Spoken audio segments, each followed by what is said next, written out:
Hello, witches! It is Wednesday. It is time for the Witches Movie Coven. So grab your goat. Well, this is my substitute goat for tonight. The one and only Willow is playing Black Phillip because she can. And my name is Patti Negri. I'm one of your hosts. You might know me from The Witching Hour, from Ghost Adventures, from Bathroom Walls Across America. I mean posters. Don't get your mind there. But I am not in my usual. I am in a Airbnb apartment right now, so I'm going to go light tonight because I've been moving boxes all day and tagging things all day, and I'm not going to go into it.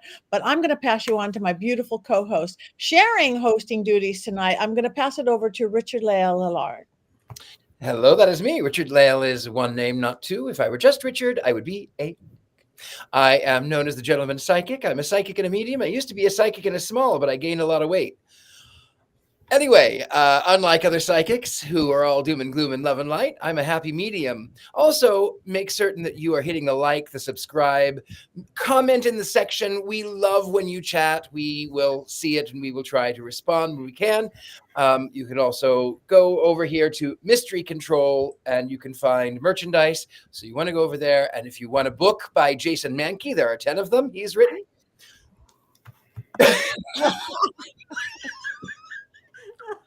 I'm Jason Mankey. I may or may not have written 10 books. Glad to be back.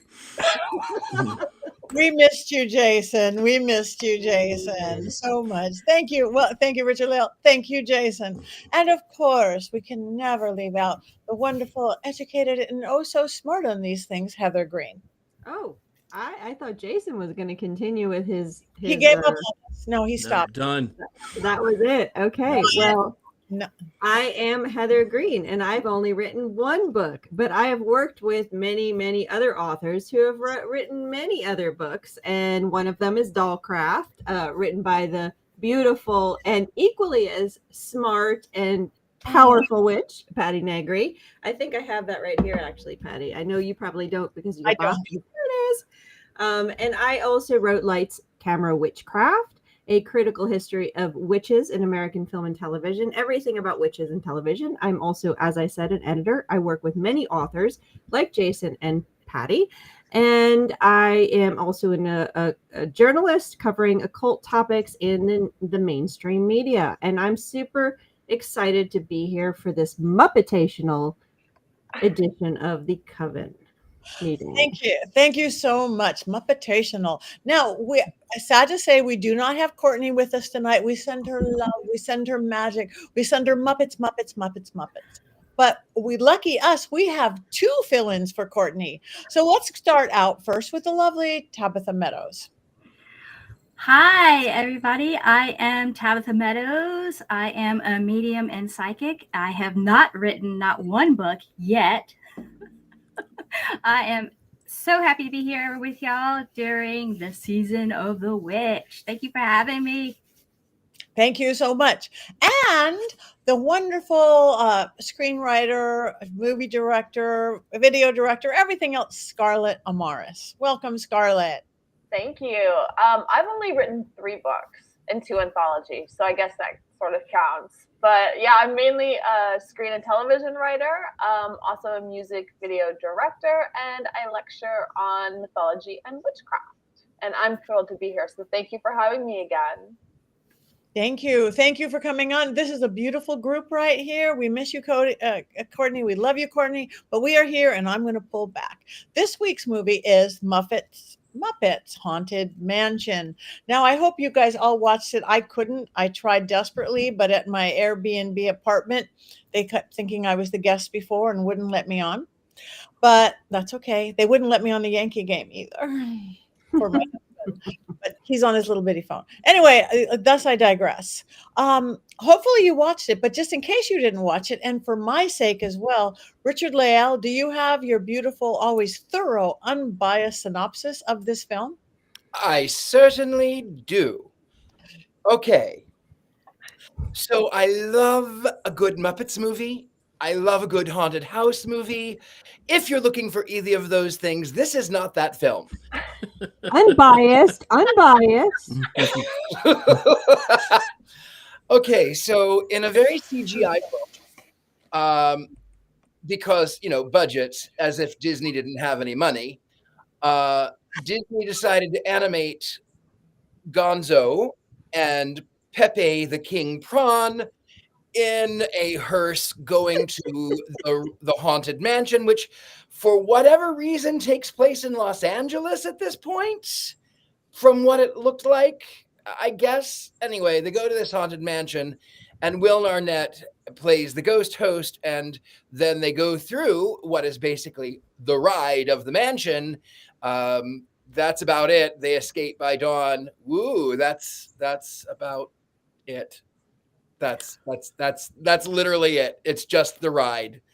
It's just the ride to the Haunted Mansion. With songs? There are songs, yes. There are songs, and Fozzie does that head in a box trick. I mean, I don't do head in a box. I normally do never mind. Jason remembers. Thank you very much. Now that we completely understand the movie, especially if anybody hasn't been to the Haunted Mansion ride, maybe, just maybe, and I have a feeling she's going to know a lot about this film. Passing it back to Heather Greene. Okay, I'm gonna move my black Phillip here to get some notes. So yeah, this is kind of an interesting one because it's a little deviation from what we normally do. So let me give you some information about this. I'm going to just give you briefly the movie itself, which was a Halloween special in 2021. I know where we are. It was actually, when it was released, the 6th most streamed video of that particular season, that particular day, in fact. So it was popular when it came out in 2021. Again, this is a Halloween special. This is not a movie. It was only about an hour long. And it was conceived for many, many years before. In fact, Guillermo del Toro was first brought on to possibly do this. They wanted to do this movie, but he gave up. He was disconnected with the project, and we have now. Let me see who the director. I have it written down somewhere. Blah blah blah. I've lost my note on that one, but it doesn't matter. So the director here, we have a lovely little haunted mansion movie for Halloween to celebrate the holidays with, of course, the Muppets. And like Richard-Lael says, this is definitely a parody and a runs parallel to the ride itself. And we'll get to that in a second. So let's talk about the people in this. Of course, you have a lot of famous actors. You have Rolf and Kermit and Piggy. The Electric Mayhem make an appearance. You have Gonzo, Scooter, Sweetums, Stadler and Waldorf, Fozzie, Pepe, and the Grand Prawn, and the Rats, and a number of other very famous actors. So I'm not sure if you guys all noticed how strong this cast really is. Of course, backing them up is Matt Vogel, John Stamos, the famous person, Ed Asner, Pat Sajak. I didn't even know Pat Sajak was still alive. Danny Trejo, Alfonso Ribeiro, and if you recognized Alfonso, he was from Silver Spoons. I think some of us might remember that TV show. Yvette Nicole Brown, she was an Avenger. I'm going to hold this up here. Now, one interesting character in here was Shashir Zamata. She was in Agatha. We noticed her. She was Jennifer. Darren Criss, of course, was made famous by his music in Glee. And he was the singer at the beginning, the very first song. You have Craig Robinson from The Office. You have Taraji Henson from Hidden Figures. Will Arnett, of course, was already mentioned. So you get a ton of creatures from the Muppets. You get a ton of different famous faces. And this is very typical for a Muppets movie. This is what they do best, is mixing famous faces with the Muppet figures. Of course, the most famous, of course, Kermit himself. We have to let him know. Now, let's talk about this ride. Well, this is based on a ride. I don't know how many people here live here with us tonight have been on the ride. I have been on 2 versions of the ride. I've been in both the Hollywood one and the Florida version, they are slightly different. So I'd like to talk about the rides. I grew up going to Disneyland and eventually Disney World from a time I was very small. So the original Haunted Mansion ride was set up in New Orleans Square, Disneyland. That's in California, the original park. It opened in 1969. Again, it had a New Orleans flair because it was New Orleans Square. So that's the one I originally was familiar with. Then when Disney World opened, they brought in Magic Kingdom. Disney World is a little different if you haven't been there than Disneyland. They opened the haunted house, and that was based on, they changed the design to be based on the Sleepy Hollow aesthetic. So it has a much different outer appearance. In fact, the first time I saw it, I was shocked and didn't think it was actually the Haunted Mansion, but it is. It's a little different than the original. Inside is more or less the same. That opened, let me see, in 1971. So it's slightly later. Then, of course, you have one in the next one was opened in Disney Tokyo. And that one is a slightly different, more based on Florida, but that opened in 1983. And they say, when I was researching it, because I haven't been to that one yet, it has a Dutch Gothic feel, but is more based on Florida. I bet Richard-Lael might be able to tell us exactly what that might mean. Paris opened in 1993, and they did a Phantom Manor. Slightly different, but still there. And then in Hong Kong, Disneyland opened another one. It doesn't have the track ride. It just does a walkthrough. And that one opened in 2013. Very, very different. Has a Chinese spirit. So there's slightly different, but they're popular enough that this ride has perpetuated. And if you have been on the ride, you can see that this movie actually uses language from the ride, actually uses visuals from the ride. The whole opening where they walk in and he says that the paintings are stretching and how are you going to get out? That's directly from the ride. If you've ever been in the ride, there you go. Those are paintings actually in the ride. And when you get into that elevator, the paintings actually do expand. It is a parody of that experience right there. And if you've been on the ride, they are actually mocking it. So that's that.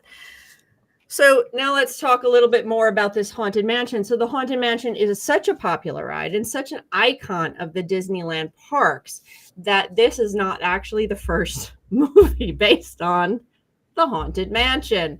So, wow, like a ride in a park has created enough cultural fodder to produce other movies. The first one being in 2003 was a movie called The Haunted Mansion with Eddie Murphy. I'm not sure if anybody has seen it, but apparently has a cult following. It was very popular. I have not seen it.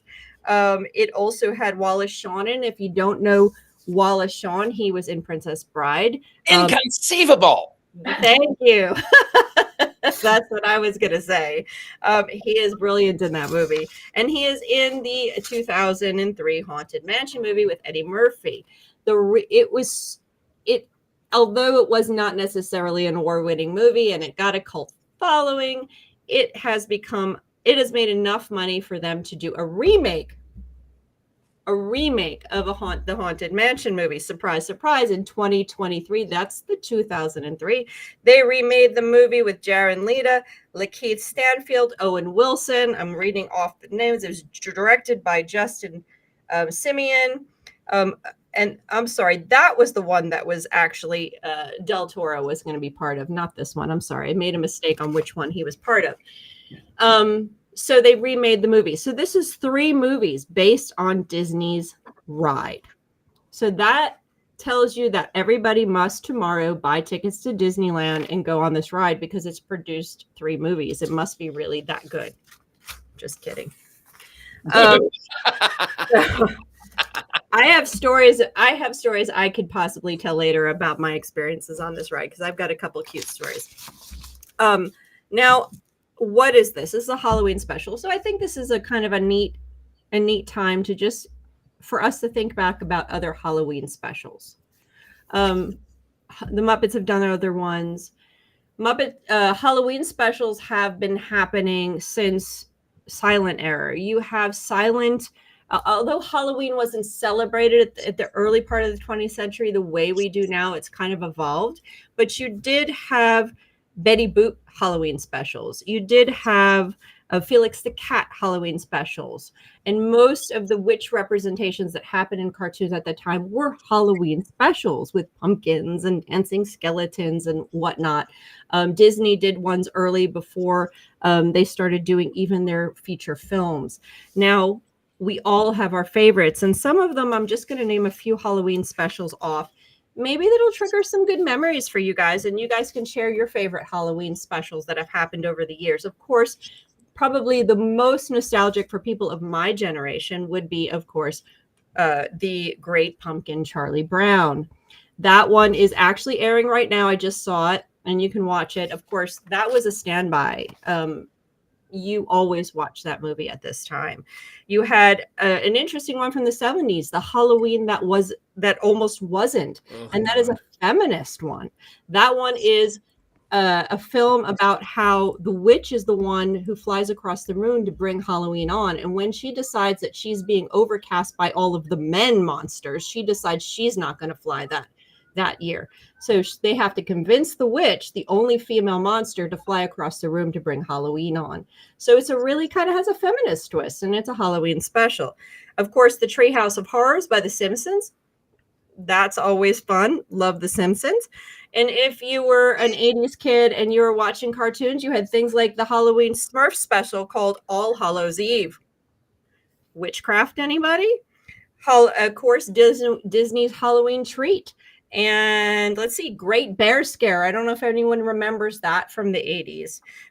70s adults watched Paul Lynde's Halloween special with Margaret Hamilton. Kind of fun. And I think that's all the ones I have on my list. Of course, there was a lot of the cartoons would do Halloween specials in the 70s, 80s, 90s.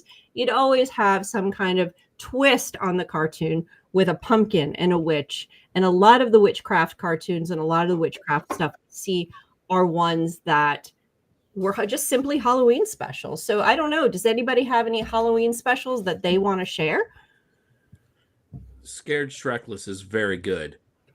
All of the Shrek holiday specials, for some reason or another, turned out really well. And they're only 22 minutes long. So if you don't like them, they're done very quickly. I always loved the Monster Mash. That was always shown around Halloween. I don't think it's I liked Will Vinton's Claymation Halloween, and then the 1970, I think it was 74, Halloween with the Addams Family. Of course, when Jason imitates me, he's gonna bring up the Addams Family every time. Oh, I can't wait. I cannot wait for your next night off. You're doomed, Richard-Lael. Yeah. Plans are percolating. I'm even going to grow a mustache, but we won't get into that tonight. Shave your head, but don't shave your head. I like the Legend of Sleepy Hollow. Mm-hmm. There was a Garfield one that often aired after Peanuts things, or after It's the Great Pumpkin, Charlie Brown. It was so scary, they pulled it off the air, which is why you can't find it anymore. It was a little too intense for kids. Scary Garfield? Yeah. I know. Isn't that hard to believe? I mean, usually it's just about overeating lasagna and how much he hates Mondays. Now, Jason, you remember the Super Friends cartoon? I know you and I are of the same age. You remember the Super Friends cartoon? Oh, yes. They had a special Halloween episode of that one, in fact. And I can't remember the name of it right now, but it's in my book. It's in the list of my books. I have to look it up. But they actually had one too. I don't know if you remember it. The Sesame Street Halloween with Margaret Hamilton was really good. Also, and it was scary. just re-released. They finally let it out of the coffin after all these years. BJ and the Bear. Oh my God. I don't know. That's our host that just put, I'm just going to say a day that BJ and the Bear is mentioned is always a good day. There is actually, I'm going to mention this real quick and then I'll pass it over to the next person. But BJ and the Bear was a TV show back in the early 80s. and they did an episode with a witch, and the witch What? is, oh, I don't know. I'm confused now. Which witch? Which witch? Not a sandwich.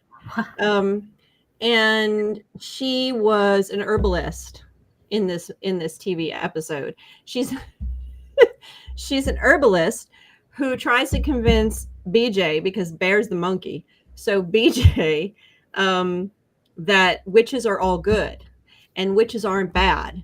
And then the townspeople get really upset, and he tries to protect her, and they wind up burning her house down, and she disappears. I can't remember, but there it is. There's BJ and the bear.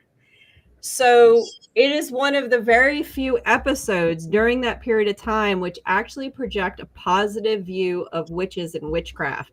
There's no Satanism. There's no negativity. There she is. That's the witch. She's But the question is, Heather, were they ancient French Wiccans? No, they were not ancient French Wiccans. They weren't Satanists. They didn't have any pacts with the devil. They didn't sign books. They didn't have any. She was just an herbalist, and she tries to convince him that's what witchcraft is. It is a very unusual take, and BJ and the Bear did that. And that lady turns up again on the cover of Scott Cunningham's The Truth About Witchcraft Today, holding a clutch. If you've ever seen the original cover to that book, With Same the black suit, the blazer, and the yes, yes, I've got Patti knows it. The redo. That's the redone cover, isn't it? That's the redone. That This was like the 80s. yeah, that was the 80s. Was that the first cover? Okay. Yeah, I thought it was the redo. Either way, BJ is the driver and Bear is the monkey. And if you haven't seen that episode, it's really fascinating. Anyway, Halloween episodes. This was one of those, a modern one, 2021. And what do you think about it? Who wants to go first, Tabitha? Well, I, for one, didn't mind it. I think it's the best 50 minutes that I didn't know I needed. It was so funny to me anyway. I had lots of I laughed. I cried a little because it was funny. It was super entertaining, and you know, a lot of things are so serious right now, and a little too seriously scary. And that 50-minute getaway today was definitely what I needed. I appreciate that they had Pepe and Gonzo as the highlight characters, and I love the fact that their challenge was to go and spend the night in a haunted mansion. As a person who has done that a few times, hardly a challenge anymore. I used to be afraid of things when I was younger, not so much anymore, but there was definitely one of the scenes that I appreciated the most when Gonzo and Pepe were standing in, there was this purple room that they were in the labyrinth of the mansion. There was a clock in the back, so it was kind of like a wild time slip, because Pepe is like, I'm getting out of here, and he like kept running off screen, and then he'd come back on, and then he'd run off, and then he'd come back on, and he just finally figured it out that he was coming back to the same place, and then he wasn't going to get out. And what was really cool was on the clock in the back, the grandfather clock was running backwards in time. So I thought that was very cool. But I loved all of the horribly great puns spooky puns that they used throughout the movie. I even loved the songs and all of the dances. And I do appreciate the fact that at the beginning they were explaining all the jokes, and then there was one part where he comes in and says, okay, we're not going to explain the jokes the whole time. And I was like, oh, thank God, because gods, that might have been a different kind of movie for me. But but overall, I didn't mind it. I liked it. It was good. Thank you. Anybody else want to volunteer to go next? I'll go. Hey. I thought it was cute, you know, in that sentimental Muppets kind of way, but I thought the story was really weak. In fact, the story was non-existent, and it's too bad because like that haunted house tranche is such a fascinating premise, and you know, you have this like, what was it, House on Haunted Hill or Hill House premise of like going in for the night and what could happen. And I know they have to follow the ride, and they do a really good job of that, but the story itself, it's a little weak. There's not much to it in this whole like Gonzo facing his fear. Like there isn't really much of a battle for him to face his fear. And it's cute, and I understand kind of like the age bracket that they're going for. I wish that there had been a little bit more of a story. Like I wish that I was entertained and like in that cute nostalgic way, but I just wanted to care a little bit more. That was my take on it.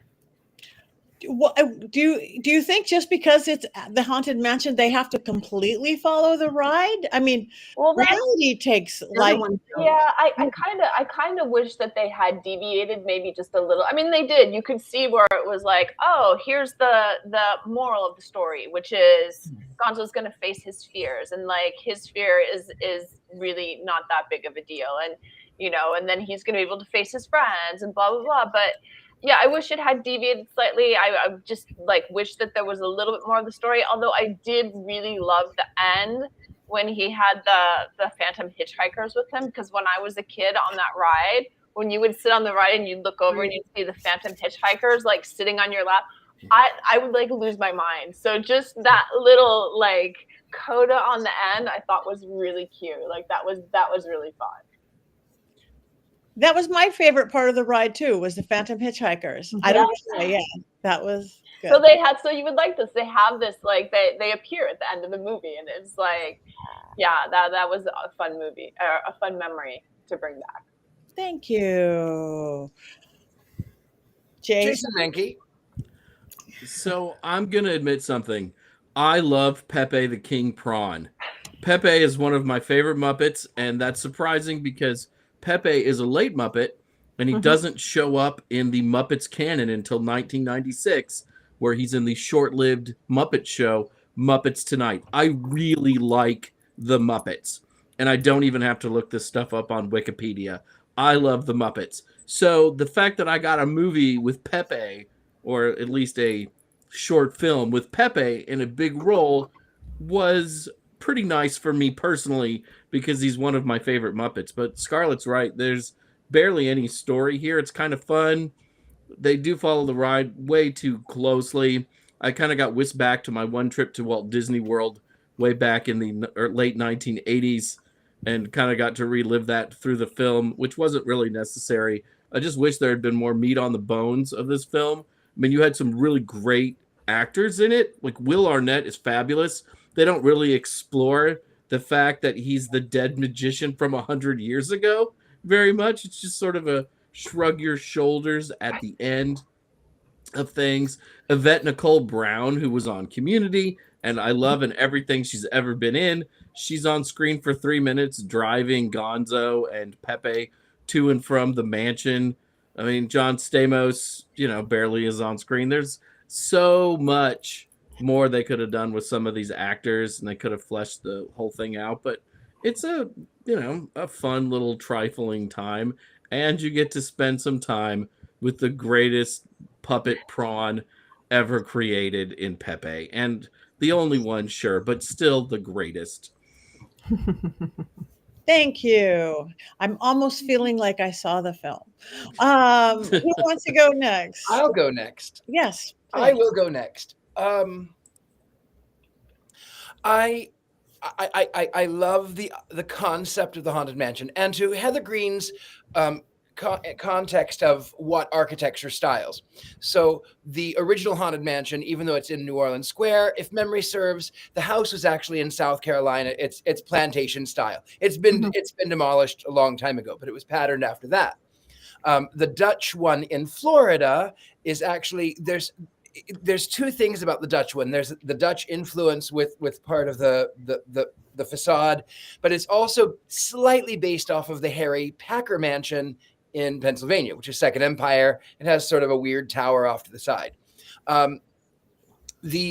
The French one, the Euro Disney, is Second Empire, which is like the Bates Mansion, the Addams Family Mansion, typical scary haunted house. I don't remember the ones in is it China?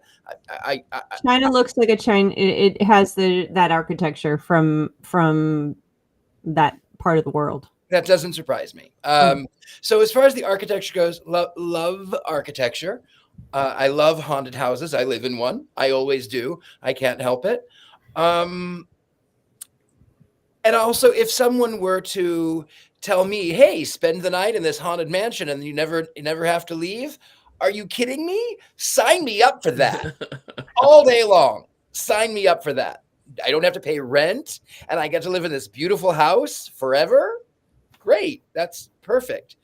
There was no meat on the bones at all. What I will say, though, is that I did not like Will Arnett, because I was on many times, like 6 times, I did background for Arrested Development. And on this particular time, I was fairly new to Los Angeles. And we had filmed a scene at a nightclub in Hollywood, and Will Arnett was playing, of course, the magician. And there was this pigeon on a plate that he had to appear, and he was afraid to handle the pigeon because of germs. Like, I'm sure the pigeon is not dirty. Anyway, so we go to our cars, and David Cross comes out and he says, he's walking with Will. And he says, "You are so lovely. You were so professional. I so appreciate you. You really did a great job. Thank you so much." And then, of course, I worked with David Cross several times. But Will Arnett goes,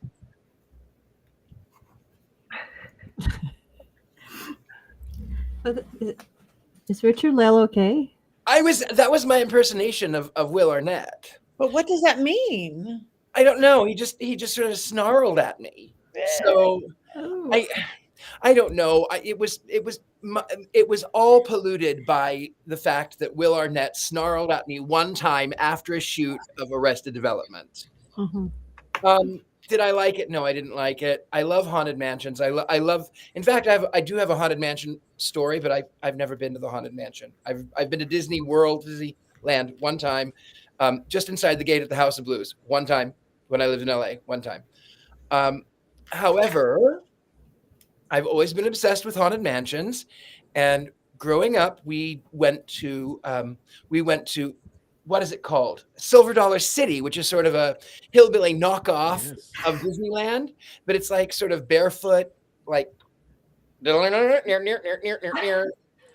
and they did not have a haunted mansion. They had Grandpa's house, and I kind of liked it.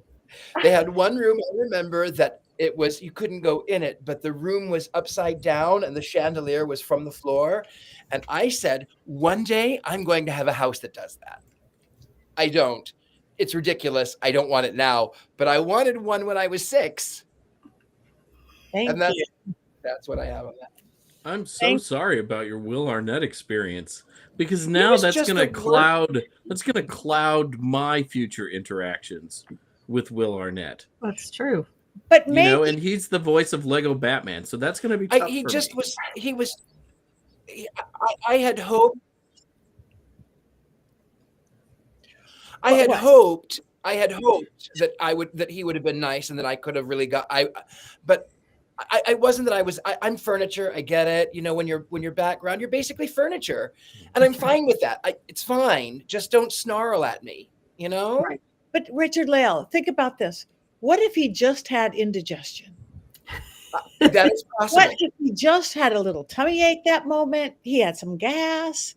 It wasn't about you at all. You could change the whole story, and that is likely true. Bad. That is likely true. It was probably that Will Arnett had gas. I'm just going to say it that way. It has nothing to do with you. He looks a little gassy. Very gassy. All right. I will tell you though a funny story about Arrested Development that got me moved. So we were my friend and I, Melissa and I were called in to do background, and they were doing the Cinco de Cuatro, which was the episode where they didn't want to have Cinco de Mayo, so they had the Cinco de Cuatro, and we were down in Long Beach, and they put us together, Melissa and I, and we're together, and I turn around, and 6 feet from me is Liza Minnelli, and I go,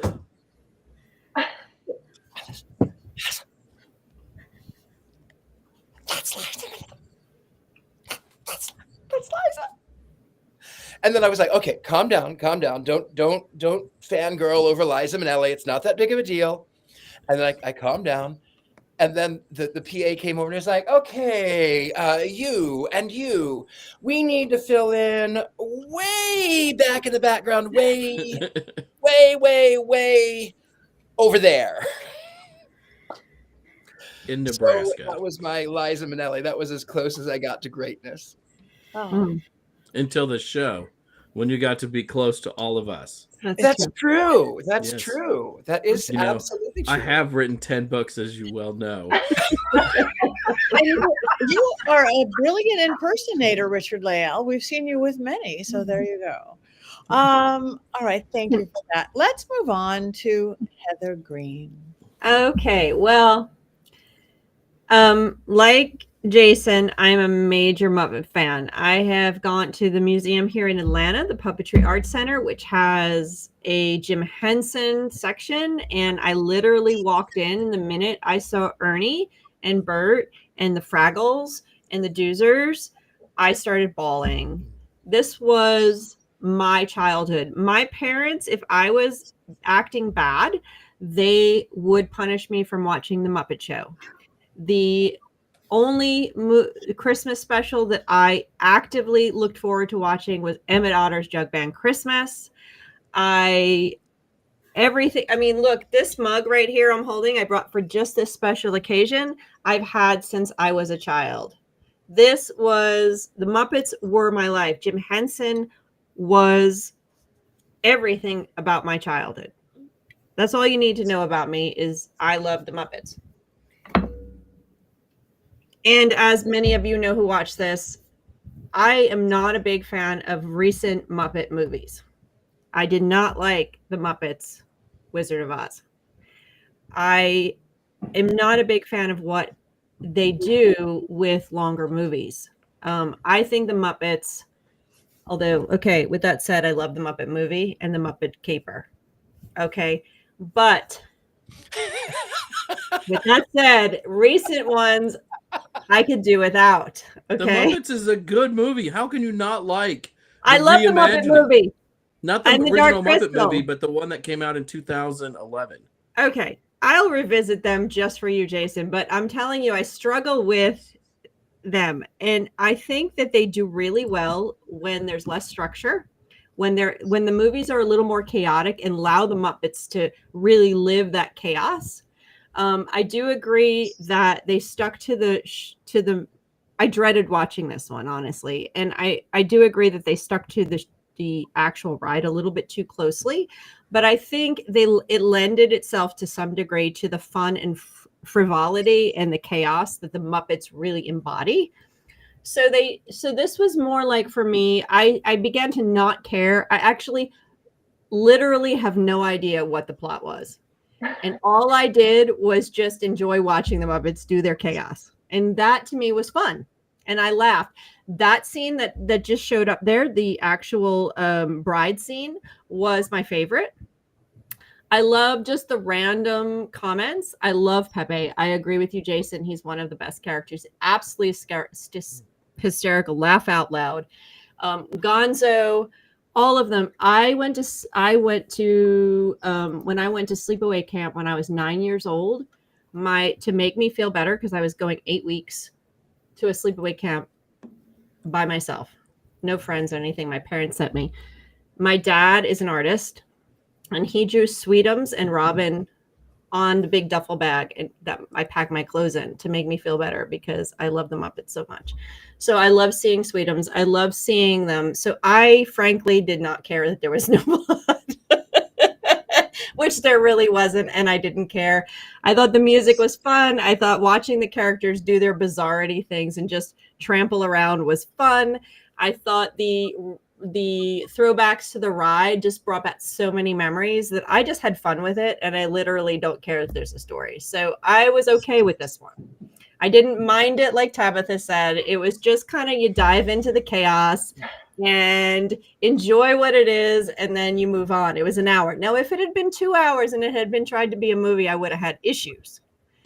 And so I'm going to share a cute little story about the Haunted Mansion before I move on. As I said, the Haunted Mansion, I've been going to Disneyland and Disney World since I was very small. We went every year when we visited LA, my family there.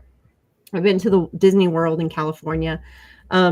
So I have so many memories, so many stories, watching us duck down when the hitchhiker is the same as you guys. You get to that point and you're just like, oh my God, no, is it there, Mommy? Tell me, is it there?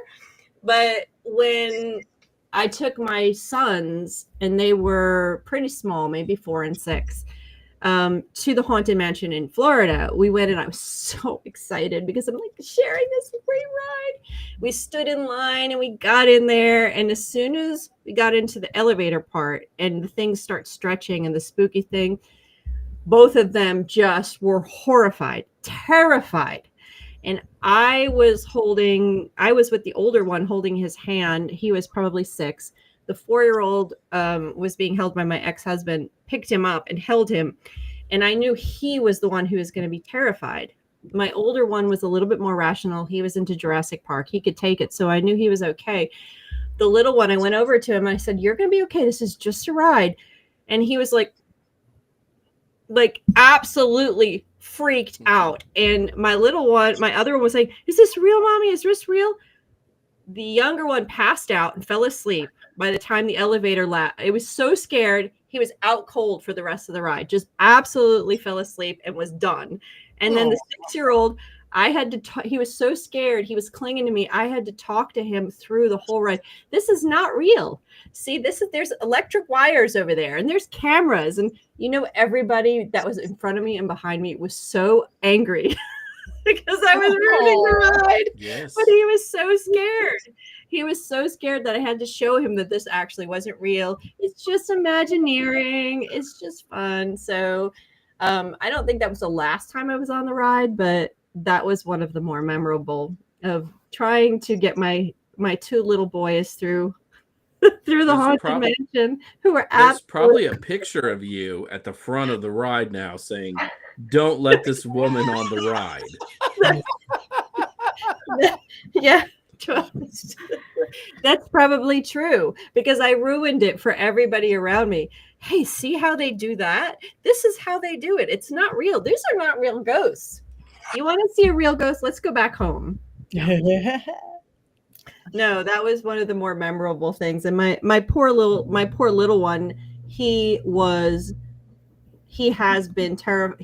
terrified of things like that for years later. He could not take any of that stuff. He wound up crying after the Harry Potter ride we went through, and I had to pull him off that ride, bawling his eyes out. So yeah, I should have thought better, but whatever. They're grown and they're doing their own thing, so they survived it. They survived the Haunted Mansion, as did Gonzo. Thank you. Oh, there it is, the hitchhiker. Hitchhikers. That's beautiful. I loved it. I loved the ride. Thank you. Thank you for that. Thank you, everyone. Does anybody have any? I'm so sorry that I didn't see it, but I feel like I have now. Does anybody have any quotes? Do we have anybody doing Courtney this evening?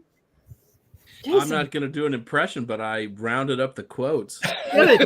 So many good quotes, Jason. This is a funny movie, and it has some really good one-liners in it. It really does. Mm-hmm. So here's some of the ones from the film. Don't you have anything better to do than boo me? We're ghosts. Yeah, booing comes with the territory. My favorite might have been a pig dancing with a turkey. What are you doing for Thanksgiving? The pig says. Some of my ghoul friends are having me for dinner. That's the turkey. Awkward. And that's the pig. What happens if you don't pay your exorcism bill? You get repossessed. Shaka waka. Oh God. And no flash pictures, please. The spirits are frightfully sensitive to bright lights.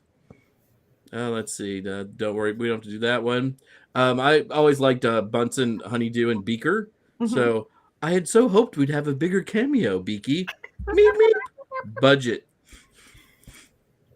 That's it. That's there. Pepe calls John Stamos your John Stansmos.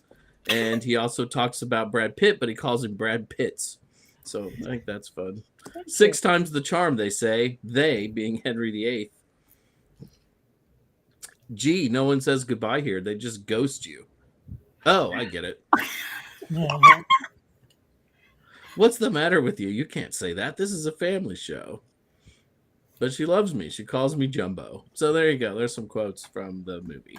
But yeah, the jokes are pretty funny. There's times if you're really paying attention, you might laugh out loud. Those were some of them. There's me on the cover of Muppet Magazine.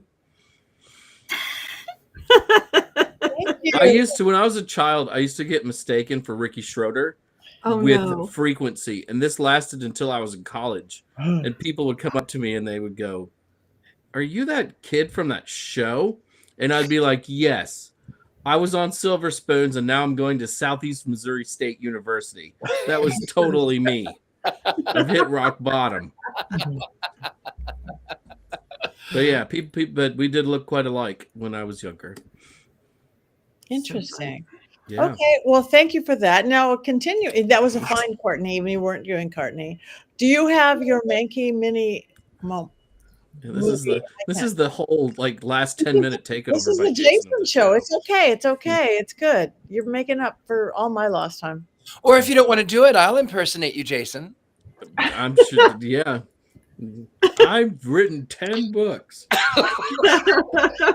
If you missed the show last week, I wasn't on, and Richard-Lael did an impression of me, and he kept saying that how I mentioned that I've written 10 books, and it's stuck with me. So now it's kind of a running joke, and it is really funny.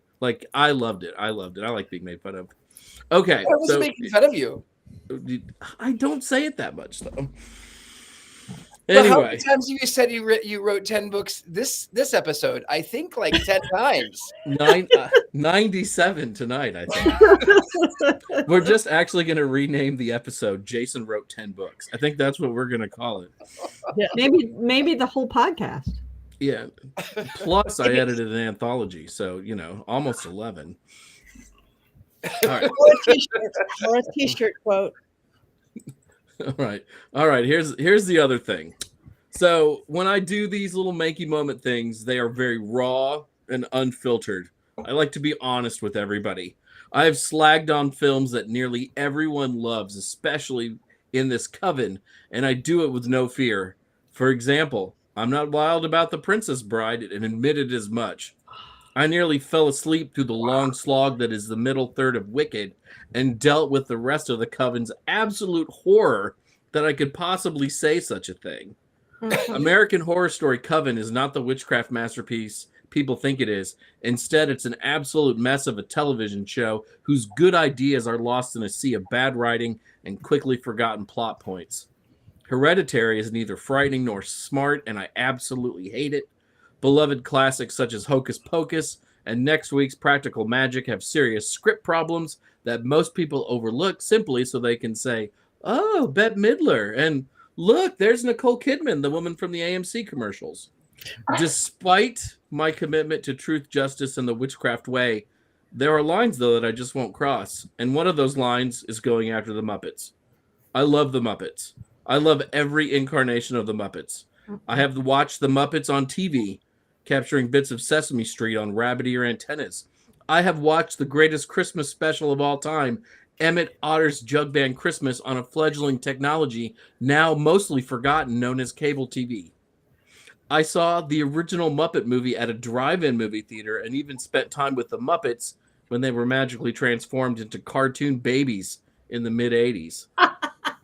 I even read the short-lived Muppet magazine for a time. As an adult, I stuck with the Muppets at the multiplex despite lessening returns.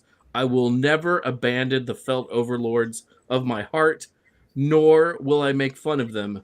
Such is my commitment to them. Sure, the Muppets can be perplexing at times.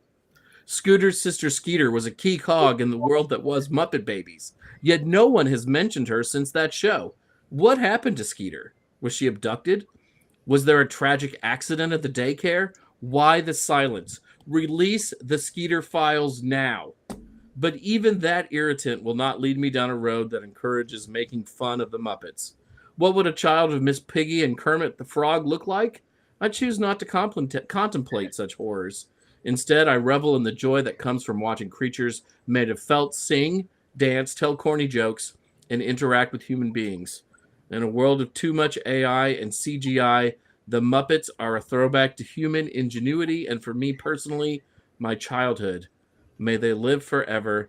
Blessed be, O sacred Muppets. Blessed be. Yay. And Jim Henson was a great person who was very innovative with his spirituality, which you see in Dark Crystal. And I actually asked his brother Brian that at a Dragon Con, and specifically about that. And he's very innovative and very open-minded, which reflects a lot of what we see in witchcraft and paganism. So yes, blessed be. That was one of your sweetest ever, Jason. That is so sweet. Babies. There are moments. There are moments of sweetness. There are moments. Mixed with all Okay. of the causticness. So now we want you guys in the chat room, because you've been very active and we appreciate that. Wands up or wands down? Where's Muppets my Haunted wand? Mansion. I can't believe you make me have to vote on this one. It's always a question with you, Richard-Lael. You never know where he's gonna go. Like No, he you can never trash know. the movie the whole time, and then it's like, wands up. It's a mystery. You know what? I have to say, when I was a kid, I had the biggest crush on both Miss Piggy and Kermit. And the fact that, I'm going to put it ones up, the fact that they were both in drag for this film, I mean, It's nice. Wands up. It's not the first time they've done drag. I know. That's what I'm saying.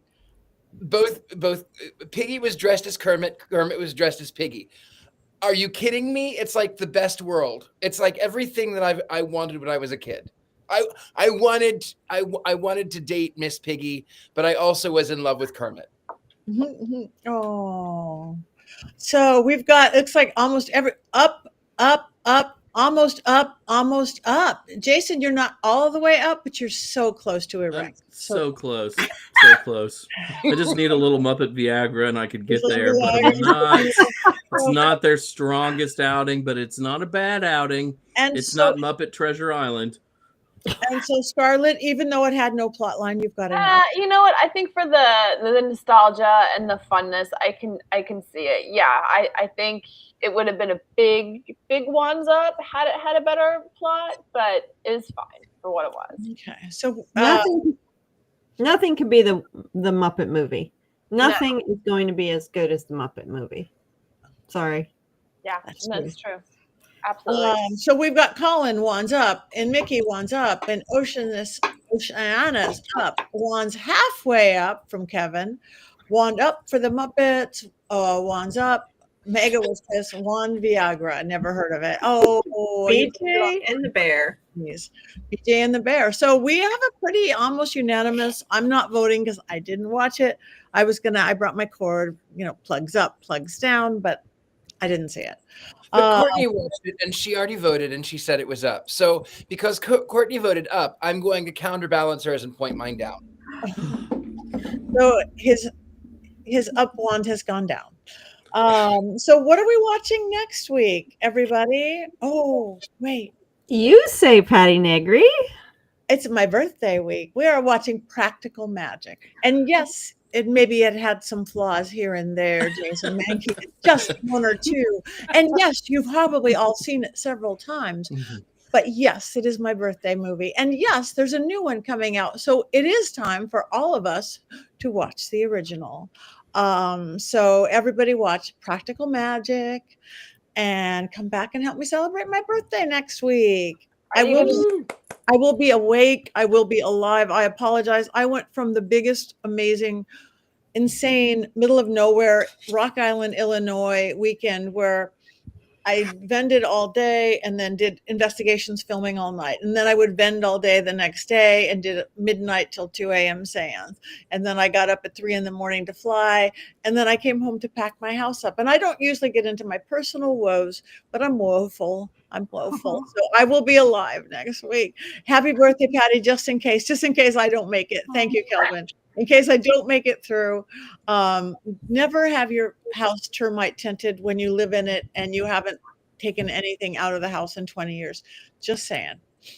Just saying. Are you going to do midnight margaritas next week? Yeah. Yes. We could.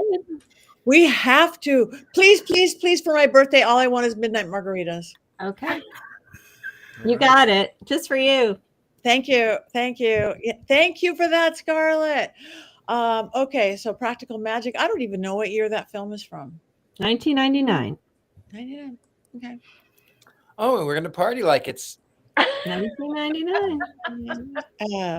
All right. Does anybody have anything coming up that they want to talk about? We have a couple minutes left. Thank you, Ryan. Remember to breathe. Oh God, I can't. Sure, I will go. I'm going to be at Conjuration in Atlanta. It's a pop culture mixed magic sort of conference. And I'm going to be there along with a couple of my authors, which is going to be really fun. We're doing workshops on the elements, haunted dolls, and puppets. So we're going to be doing that. Yes, and I will have your book with me to show it off, Patti. Don't worry. So, yeah, it's a lot of fun because it's a little different than talking in front of or doing presentations for other witches. This one is for mostly people who are interested in movies and pop culture that have to do with magic, but they're always fascinated and they love having witches come. So I will be doing that. That's early November, and that is all I have. I know I'm doing a Wicca workshop soon too, but I'll have more information as that comes up. Thank you. Jason. Oh, who was talking first? Sorry. I'm not doing anything until November. I'm just going to be home celebrating Samhain, but I'll be in Vegas the weekend before Thanksgiving for an event there. And embarrassingly, the name escapes me. I didn't have time to look it up. I was on the spot. Thank you. Scarlett. I'm going to be hosting the real life scary stories at the Crooked Path on the 18th, which is going to be a lot of fun. We've got actual practitioners telling their most terrifying stories. And I think we're also partnering with Tell Me Your Ghost Story podcast. So I'm looking forward to that. I've actually read through the stories and I think it's going to be a lot of fun. We're going to set it all very dramatically and all the dramatic lighting. You know, and that store is so haunted. So I think it's going to be a really fun night. I'm looking forward to it. Oh, that sounds fabulous. I will be there in spirit because I will be in Kentucky. But Richard-Lael. I am the Gentleman Psychic, where all gentlemen psychics are sold all across the medias and socials. I will be hosting, it was moved from the 10th until the 2nd of November. So I will be hosting a tea and seance here in my home. You can message me for details. Anyway, other than that, I'll be doing seances as well. You can come to my home and get readings. I'm here in New Orleans. That's kind of it. Thank you. Tabitha? Yeah, you can find me on the Book of Faces. I'm going to be hanging out at home. And if you want a private reading, you can find me at Tabitha Meadows at travelerslight.life. Thank you very much. Thank you. If I survive, this weekend I'm actually doing a seance at the Levy House in Oxnard, California. Super haunted, super cool old Victorian-ish house in the beach city of Oxnard, California. I think it is sold out though. But next week I'm going to be at Scarefest in Kentucky, doing a gallery read with my friend Rob Thompson, and we work really great together.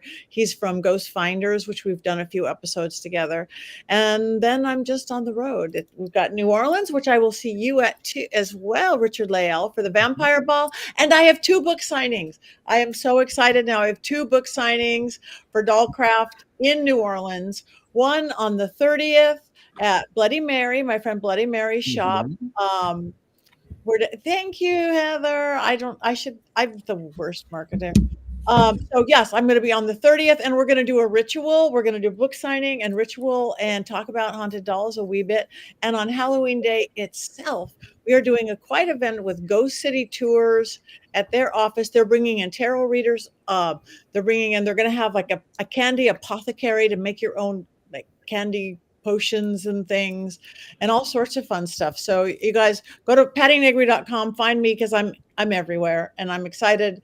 And thank you for putting up with me this week. And I thank my beautiful coven for carrying me when I am not there.